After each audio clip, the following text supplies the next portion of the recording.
Growing takes time.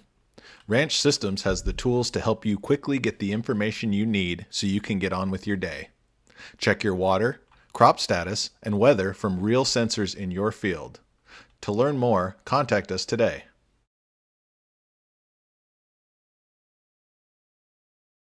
Hello, I'm Matthew Malcolm with American Vineyard Magazine, reporting to you from the annual Grape, Nut, and Tree Fruit Expo. It's been a great day, and we've had some great presentations. One of our special presentations today was a panel led by Matthew Fidelibus from the UC Cooperative Extension, a specialist here in Fresno County.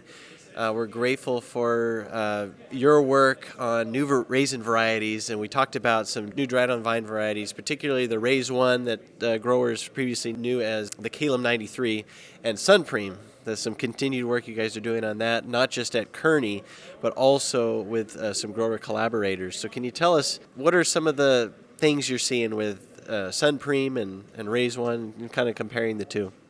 The key benefits really of Sunpreme and Rais-one is that they are both fruitful on basal buds, and the advantage of that is that you can spur prune the vines and probably also either pre-prune. Well, for sure you can pre-prune, and you may be able to just mechanically prune as well. And pre-pruning or just entirely pruning by machine would offer a huge savings over all of the other raisin varieties that we have available now. All the Thompson type anyway, which all have to be cane pruned. And the other big key benefit of these varieties is that they dry on their own after ripening. So every other raisin variety that we have, you have to separate the fruit from the vine in some way in order to initiate drying.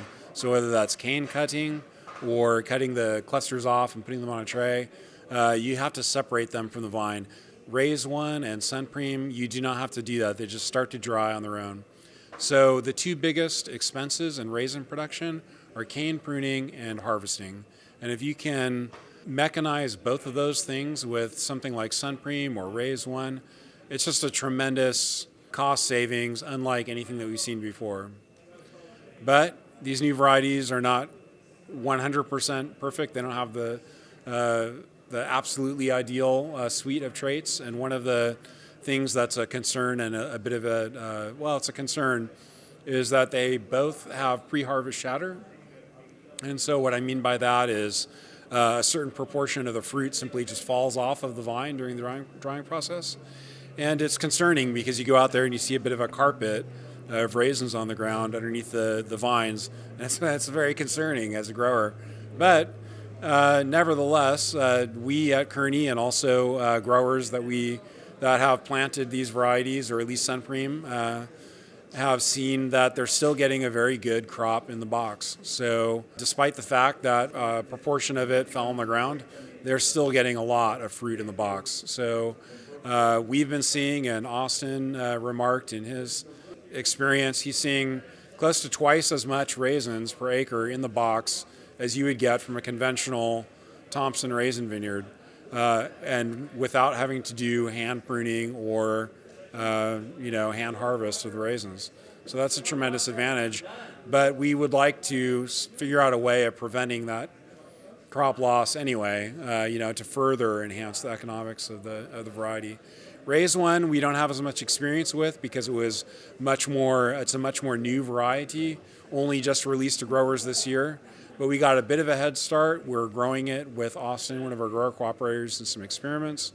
And it's showing some traits similar to Sunpreme, some different. We're still trying to understand what its commercial potential will be, but it's very productive, just like Sunpreme is. It dries on its own. It can be machine pruned and machine harvested, so that's good. Obviously, there's more that needs to be found out. So not necessarily readily recommended to everyone to put in the ground, but this is a new option that could be very much viable for our industry today, huh? Yes, I think that people are dipping their toes in, and rightly so. It's a new variety. We need to gain some experience before we have the confidence to plant, big acreages of either one. But I think it's worth experimenting with because growers who figure out how to grow these well, I think will have a great advantage in terms of labor savings. So. Great, and with the minimum wage continuing to increase and the regulations around labor ever changing and maybe becoming more and more difficult for farmers, this really is appealing. So thank you so much for your good work and the collaborators that you're working with. Read more about these things in American Vineyard Magazine. I'm Matthew Malcolm, CaliforniaAgNet.com.